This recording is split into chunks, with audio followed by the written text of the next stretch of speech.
Hi again. Today I want to talk about daily routines. This is something that I enjoy listening to other people, other entrepreneurs, other successful people. I love to know what's their daily routine and what do they get from it? What does it do for them? Because that's the greatest example of how someone applies what they've learned to really, boost their productivity, happiness, all those things. So as an entrepreneur, I think most people have this problem is how to find enough hours in the day to do everything you want to do. So people always say, there's not enough time to do this, not enough time to do that.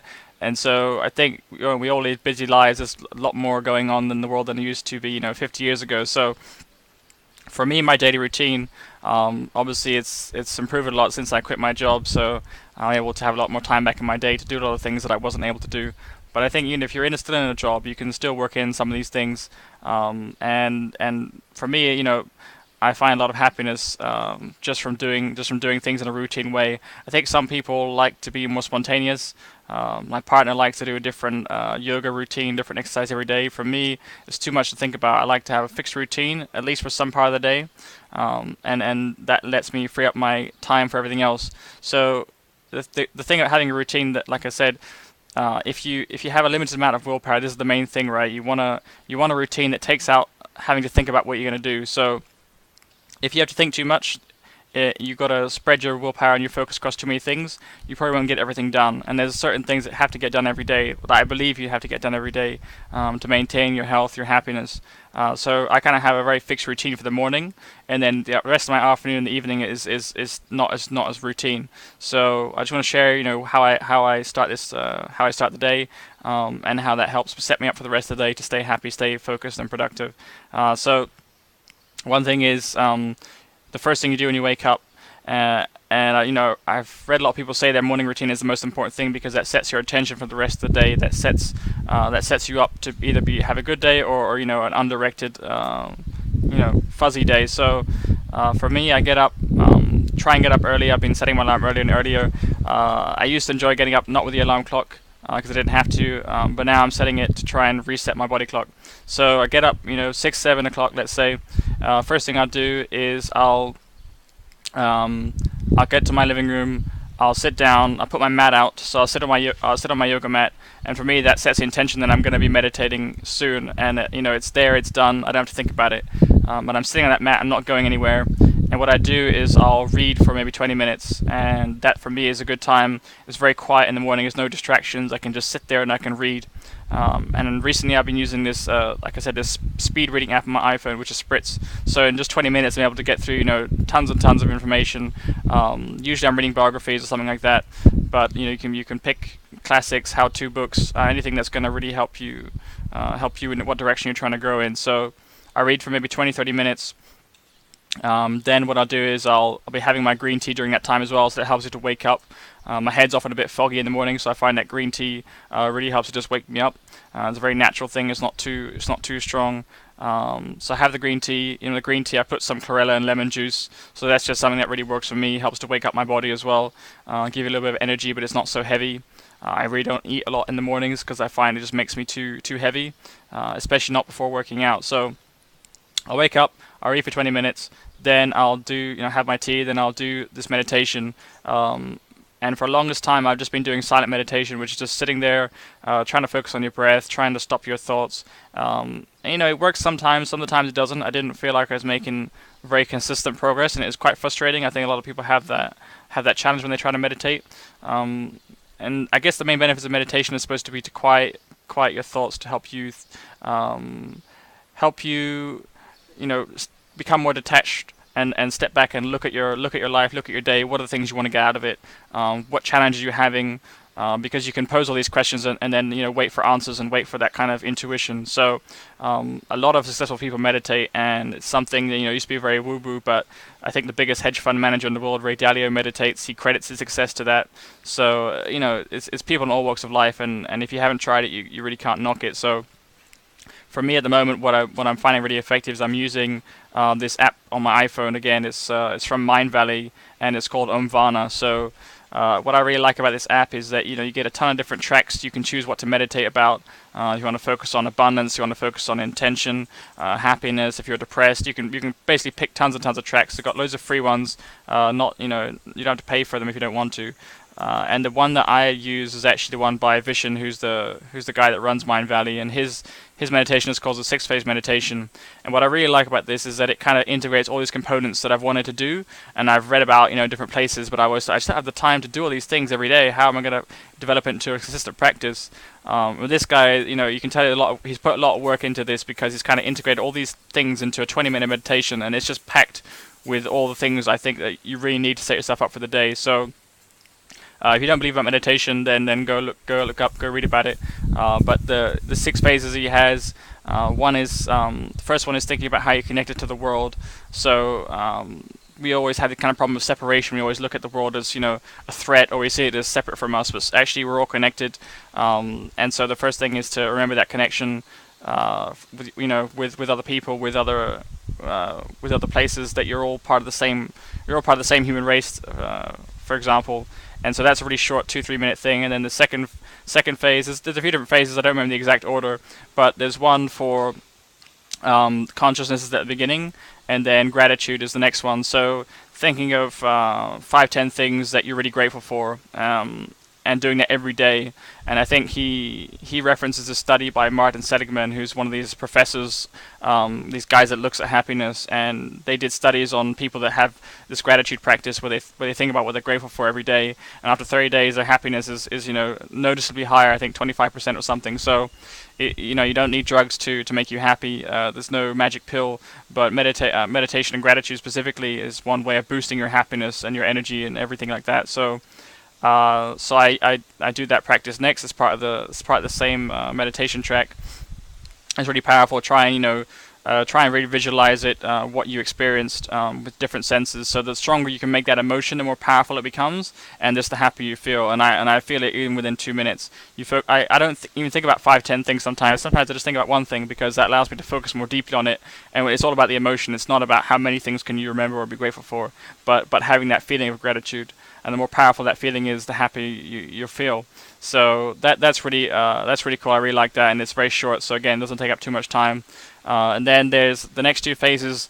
The first one is thinking about how you want your future to unfold. And so that's looking. He says, most people underestimate what they can achieve in 3 years, and so he says, look at a 3-year stance. So for me, I'm looking ahead to 2018. I'm going to be 33. How do I imagine my life to be? What sort of perfect life will have unfolded? And think about different areas of your life. So how does your body, how does your health look like? How does your relationships look like? How's your love life look like? How's your finances? How's your business look like? And you just spend some time to really try and think about what you want and to be clear about that. And I think it's really important to have that vision to pull you forward. And so most people don't spend a lot of time really thinking about that. And that's why we're not very clear and not very focused about what we're doing with our day. So I think just having that, it will make you more effective and productive for the rest of the day because you had this vision pulling you forward, and that's really, really powerful. I don't think you can overestimate how powerful that is. So you spend a few minutes doing that, and then you say, okay, this is how you want your future life to unfold. Then imagine what your perfect day would be. What are all the things you need to be doing, in this day, each day, to bring that future reality, into existence. And so you think about the day you want, and for me that's helped me to develop this routine, this practice, because I always imagine I'm getting up, I'm meditating, I'm reading, I'm working out, and you just develop this kind of pattern of consistency, and you're also telling yourself and your body what to expect, and it makes it easier. It's like less resistance because your body kind of knows, okay, this is going to happen every day, I'm not going to fight it anymore, I'm just going to get up and I'm going to do this, I'm going to do this. So the whole thing helps a lot with focus and discipline. But basically, imagine your perfect day. In business, all the deals you're going to make, the people you're going to meet, the value you're going to add, how you're going to contribute to humanity, all those different areas of your life. With your relationships, who you're going to sit down to dinner with, who you're going to have laughs with your friends, and just picture all those things happening in a perfect day. How would it go for you? And then it ends with going to bed, and imagine waking up feeling refreshed the next day. So I think that's really powerful too. I really like that bit. And then the last part is calling on some kind of higher energy or higher reality than yourself. So it could be inner strength. It could be some power beyond yourself. And so this is a little bit more spiritual, and some people, may struggle with this. For me, I've had some very powerful experiences with meditation and with other retreats I've gone to, where I've just experienced these states of pure bliss, pure love, and it's very, very hard to explain. I think for someone who hasn't experienced it, we don't realize what the full potential of human existence and experience is until we go through something like that. So I've got a very strong reference I can use. I can pull that. I can call on that and say, you basically use that energy to help guide you through your day, and make what you just thought about a reality. So you're like calling on a lot of energy, a lot of power, and using that to harness your direction as well. If you want intuition, want guidance, I think those are two areas that you can call on your higher powers. Some people call them angels, guardians, whatever. It doesn't really matter. It doesn't matter if you're spiritual or religious or whatever. It's just a power higher than yourself. So if you have a God, great. If you have some experience you can call upon that was really powerful and strong for you, then great. Then use that. So that's I think that's the last step. And it's basically only 20 minutes, but I wake up, or come out of meditation after 20 minutes, and you just feel amazing. You feel like super inspired. You're ready to crack on with the day, and actually that's when I kind of jump out of bed. So, or jump into my day really excited. So I don't really wake up that excited, but after that meditation, I'm just ready to go for the day. And so I've been doing that for a couple of weeks now, and it's just. Because it integrates all those components, it's a guided meditation. It makes sure you hit on all those things. Otherwise, if you're just trying to meditate silently, sometimes you forget what to focus on. Again, you lose your train of thought. Your thoughts distract you, and you don't get to hit all those key things. So I think that this 6 a.m. meditation is super powerful. And I know I'm talking about it a lot, but that's a big part of my daily routine. So I haven't missed a day since I started this particular meditation, and it's really easy. You can download it on the iPhone. I think Android as well.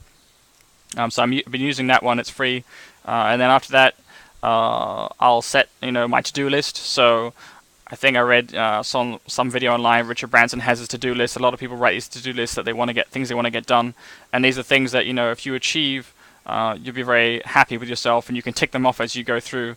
So I've got my to-do list here, which I've just done for today, and you can list 5-10 things that you really want to get done that day. And again, that helps you to really focus your attention so you don't get distracted by Facebook or by some stupid YouTube videos, which can happen when you work online a lot. But this will keep you focused. It'll keep coming back to looking at your goals. And when you tick them off your list one by one, you kind of feel that sense of achievement. So again, that feels like you have progress, you have momentum, you have some focus and direction.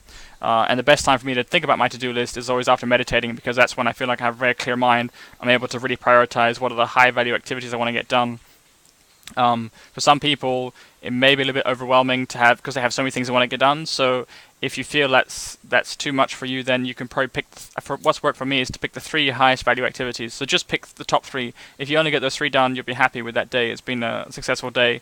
But you put that to-do list, you write it out, and that sets your intention and focus for what you're going to do today, and it stops you getting distracted, wasting time. So I do that. It only takes a few minutes. And then after that, what I'll do is I'll do a quick yoga warm-up routine. So this is something, it's kind of a combination from all the yoga lessons I've done, and it's also partly this thing I read about called the 5 rights. So this is like a series of really quick exercises you do every day. It will just help to keep your body healthy, keep your health. And this is in the book called the Tao of Health, Sex, and Longevity. There's this 5 rights.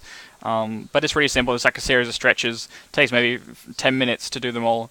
And so I do that, a little bit of warm-up and stretching, and that kind of just loosens up the body, and then that also prepares my body for a more strenuous activity. So I like to do the slow style of the yoga. I think there's a lot of benefits in that, but I also like to do some really fast-paced exercise, and it's called high-intensity interval training.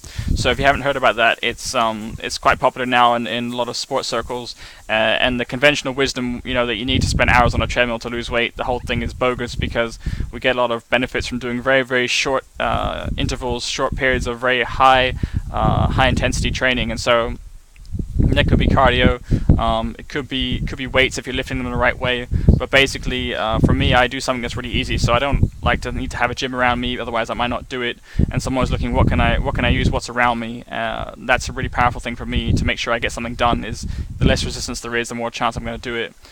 So I carry a skipping rope around with me. It's, I travel all the time, so it's super easy to throw in the bag. It's actually a weighted skipping rope, so there's more weight in the rope, and when you swing it around, what that means is there's a centrifugal force which adds a lot more resistance. So I think the rope itself is not that heavy, but when you swing it, you feel like you're moving a lot of weight, and so it's not like a normal rope where you're only really working out, where it's only like your cardio. This one is really like your muscles as well, and so it's a proper upper body workout because your arms and everything is moving really fast. I put a video up of that 1,000 skips a day that I've gotten up to. And basically, you just try and find ways to make it harder and harder for yourself. So your body will always develop, a tolerance. Your body is very good at adapting to things. So if you do the same exercise every day, your body will work out what's the most efficient way I can do this without losing fat. And if you're trying to really improve your fitness, improve your body, then you want to try and find ways to. It's called muscle confusion. That's one thing people talk about in sports, but it's finding ways to keep your body surprised so it can't adapt. And you just use different exercises, different angles. So there's that aspect of it, and at the same time I want to keep it simple. So I do skipping, but what I do is I rotate the styles. So I'll hop on one leg, I'll go faster, I'll go slower, and then I'll just do different variations. But I always do up to 1,000 skips a day, which takes less than 10 minutes. And I just jump outside and I just do that on my balcony or on the road or wherever. Here I've got a nice area down by the pool that I use, and that's just this really high intensity. If you're able to do it for more than 2 minutes without running out of breath and gasping, I feel like you're dying, then it's not really high intensity. So you got to build up to it. You got to find what's the intensity for you. I think most people couldn't do 1,000 skips a day. When I first started using the rope, I was on 100 skips a day, and that was the max I could do. So you just basically build up, but make sure you're always kind of tiring yourself out to the point where you really are gasping for breath, and it shouldn't take longer than 5-10 minutes. So it's a super efficient workout. You can do it every day. You get the benefits. You don't have to spend hours in the gym. You don't have to dread it because it's going to be over in 5 minutes. So just do it. So I do the skipping. And then I come back into my house. What I'll do then is I'll have a cold shower, and that for me again just wakes me up. It just switches everything on. I feel like amazing energy boost. There's tons of studies showing the benefits of cold showers. So improving testosterone, increasing recovery, massive energy boost, helps you sleep better. There's just tons and tons and tons of benefits.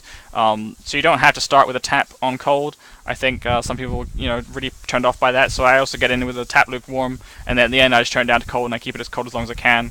But I just feel amazing when I come out of the shower. I feel completely refreshed, rejuvenated, and I'm just ready to hit the day and get everything done that I need to do. And I do one more last thing, which is these burpees, which I've been trying to do. And again, it's just high intensity, very, very short, maybe takes a minute or 2 minutes max. But it's like a burpee with a push-up. So I can, when I started out, again, I could do maybe 10 and I was knackered. And now I'm just working up, adding on one every week. So I do it every day and I add one more on every week. And so now I'm up to 23 a day. And it tires you out, so you just gasping for breath, but then it's just that very, very short intense exercise, so it's super easy. It doesn't take up any time. For me, it's all about efficiency and productivity. How can I get everything done in a really efficient time? So the meditation is super efficient, the speed reading for getting information super efficient, and then the exercise is really short and efficient, and then that gives up the rest of my day to do all these kind of things like shoot videos and things like that. So pretty much by 9 o'clock, if I've gotten up at the right time, I've done everything. I've read, I've gotten ready for the day, I've meditated, I've exercised, and I'm just ready for the rest of the day. A lot of the times, I wasn't so disciplined when I started out, and I would get up very late, and so by the time I'd done all these things, it's already 3 o'clock, and a few hours before the sun goes down, and I think that whole thing is a cycle that can. I don't feel as good when I am not ready for the day until 3 o'clock. I just feel like I've lost the day, and so I work late to the night. But I don't know. Everyone has different routines. You got to find what works for you. For me, being ready, having everything done by 9 o'clock, it feels really good. It feels like, yeah, I've already done so much this day, and I've got the whole day left to do, work on my business, work on everything else, all my projects. Yeah, that's my morning routine. After that, like I said, it's pretty flexible. I don't really eat much in the morning. I find I don't need to because I also have bulletproof coffee. So after my last burpee workout, I'll have my coffee. If you don't know what bulletproof coffee is, I'll do another post on that. But that gives you a ton of energy, keeps you sharp, keeps you focused. Again, it's all a mind thing. It just sets you up great for the rest of the day, and you don't get these kind of slumps. If you have like cereal for breakfast, you get this sugar high, and then you get a slump, and then a coffee, then a slump. And so most people go through those days like that, and having a lot of carbs, it can really leave you feeling sluggish, and you don't feel very good, you don't feel very productive. So diet is one thing I could talk about all day, but definitely check out the coffee. And so I have the coffee, and then I sit down at my desk and I start working, and I look through my to-do list, and I just go bang, bang, bang, and just knock them all out. And if I'm on a roll, then by 2, 3 o'clock, I feel like I've done almost everything. So I still have the afternoon to relax. Might come and shoot a few videos like this one. Maybe do some more reading. Take a break from my laptop. Just try and get away for a bit. Maybe have lunch. Have lunch with my partner, with friends, and then I'll go back for a few more hours and just try and get other things done. And yeah, that's pretty much how my days go.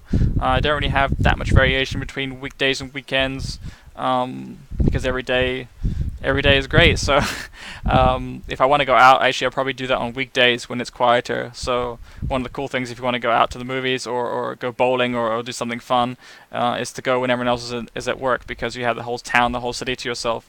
And this is one of the most awesome things about life, is that you can switch everything around in your favor. So that's my daily routine. If you have any questions, give me a shout, and post, tell me what you're doing, what's working for you. Maybe I can learn something as well. So hope you enjoy that.